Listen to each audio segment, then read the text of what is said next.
আমরা এই কিশোরগঞ্জের মানুষের উন্নয়নের জন্য জমিয়তের পক্ষ থেকে আমরা বারবার প্ল্যান করব, পরিকল্পনা করব। বিশেষজ্ঞ টিম যারা আছে, এসব বিষয়ে যারা এক্সপার্ট, তাদের সঙ্গে আমরা পরামর্শ করে কিশোরগঞ্জের উন্নয়ন প্ল্যান সাজাবো।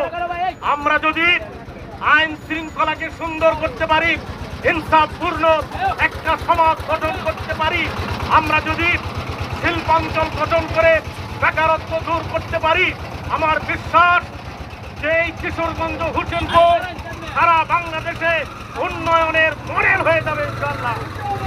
আমরা সকলের সহযোগিতা চাই।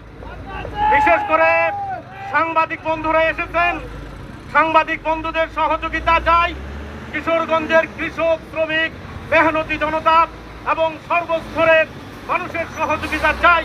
আপনারা আসন্ন ত্রয়োদশ নির্বাচনে জমিয়তের মার্কা খেজুর গাছকে ইনশাআল্লাহ আপনারা বিজয়ী করবেন। আসসালামু আলাইকুম ওয়া রাহমাতুল্লাহ।